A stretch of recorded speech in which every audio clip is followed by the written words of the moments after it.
Finally, gua bisa pergi ke Bali. Gua nangis.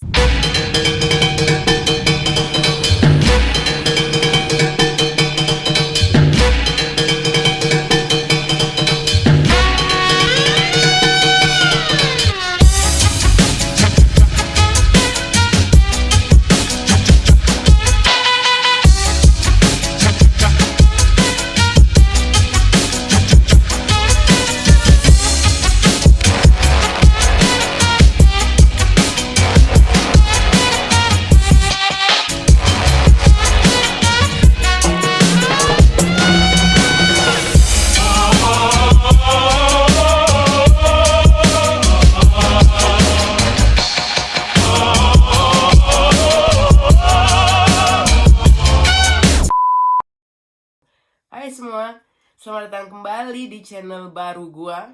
Nama gua ganti dari Stay Home Nadia menjadi Nat Creates. Ya, that's a new announcement.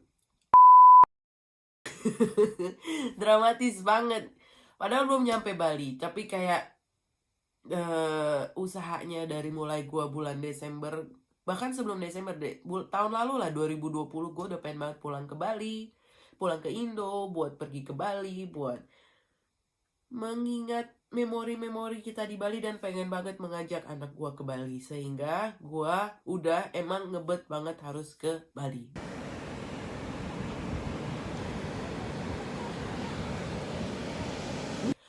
Anyway, gue sampai di Pulau Gebang. Gue ngalamin ini pertama kali yang namanya pergi naik bis. No, it's not my first time actually, tapi yang bener-bener sendirian naik bis ke Bali itu baru pertama kali. Dan dari Jakarta. Jadi total perjalanan sekitar 24 jam. Dan 24 jam di kertas ya. Tapi nyampe di sananya tuh kayak mungkin 24 jam lebih, 2 jam lebih, 3 jam. Dan ya, tapi akhirnya gue nyampe. Di sana gue akhirnya ketemu sama temen gue. Mereka jemput gue. Very nice of you, Bram and Dita. Shout out. Masih di Bali kan lo semua? Iri gue, tau gak? Kok mau tinggal di Bali? Ya, kenapa gue iri? Karena ini, gue cuman di Bali 2 malam aja. Less than 48 hours, basically. Ibarat business trip. Gue pun selama gue tinggal di Indonesia, belum pernah namanya gue cuman ke Bali selama 2 malam. It's like, what? Pengorbanan gue naik bis, gue cuman di Bali selama 2 malam.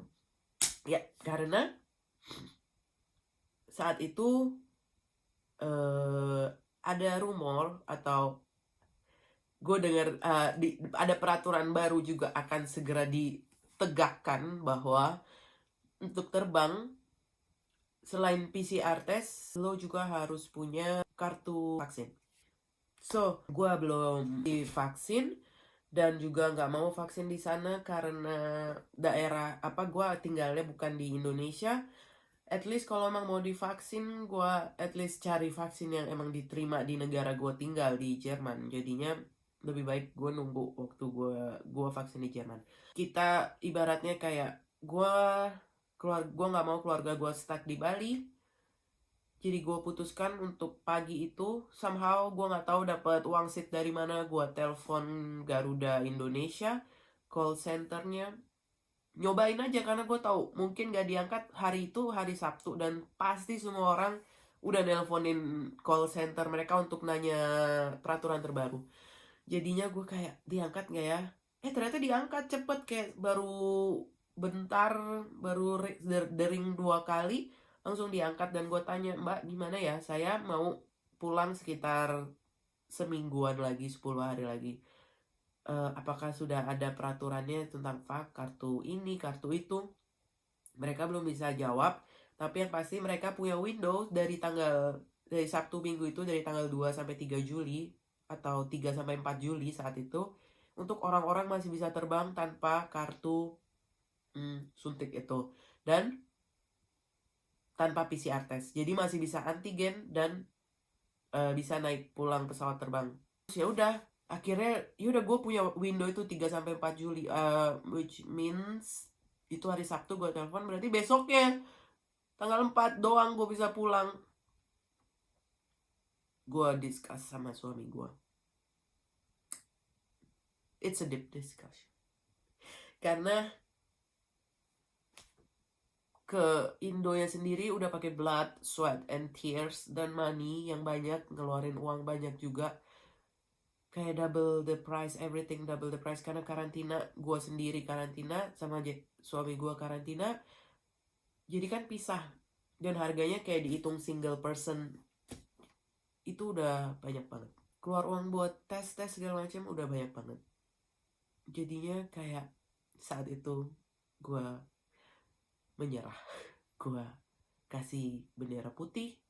Gue bilang, universe, if this is you telling me not to stay in Bali, then I'm listening. I will go back to cold Germany. And I did that. Ya, gue di Bali cuman less than 48 hours. Gue spend some time di pantai. Monkey Forest udah tutup sayangnya. Gue gak bisa penuhin janji gue ke anak gue untuk pergi ke Monkey Forest. Tapi kita ke pantai dan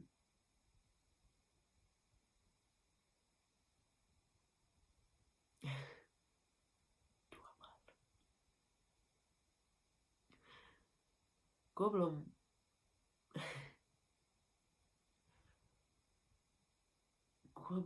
feeling the feels. Kayak dari sejak saat itu sampai sekarang, kayak gue belum nangisin belum keluarin perasaan gue kayak untuk terima kenyataan bahwa gue cuma 2 malam di sana dengan segala kemauan gue. Mimpi gue at least udah kesampaian ya, sampai di Bali. Dan ya, walaupun yang udah gue plan itu gak kejadian, tapi gue udah di sana dan gue yakin semesta punya rencana lain yang lebih baik, dan gue kembali ke Jerman dengan semangat baru. So, gue udah balik ke Jerman. Long story short, kita kembali ke Jerman. Gue masih in limbo. Gue gak tahu hari apa itu. Pagi, siang, sore, malam gue gak tahu. Gue makan apa, gue gak tahu. Bangun tidur kayak dan di Jerman mestinya summer. It was July. Tapi langitnya abu-abu banget. Gue bingung. So, yeah. Here we are now. I'm back in Germany. And what's the plan for next? Gue punya beberapa plan. Tapi yang pasti rencana-rencana video gue janji di video karantina kemarin atau video nyampe ke Jakarta, gue kayak bilang ikutin terus channel ini buat lihat gimana holiday gue di Jakarta sama anak gue. Gak kejadian. But with this channel gue akan mulai lagi dengan studio vlog dan some knitting. Dan terima kasih banyak buat nonton video ini. Dan kalau kalian ikutin cerita gue dari mulai gue datang ke Jakarta, karantina di hotel, dan tentang video gue mau ke Bali penuh harapan, tapi ternyata tidak terjadi. Terima kasih banyak mau nonton dan mau support channel kecil ini. Semoga bertumbuh menjadi channel medium, lalu channel besar, lalu channel jumbo. Ya, terima kasih buat subscribe-nya yang udah subscribe. Dan kalau mau like juga silahkan. Kalau mau komen boleh banget, kita bisa ngobrol di bawah. Ceritain kalau kalian mungkin punya cerita yang sama tentang mungkin kalian perjalanan ke Indonesia-nya juga punya drama yang sama, atau kalian memang tinggal di Indo dan ngerasain drama PPKM yang juga sama. And I'll see you guys in the next video. Bye.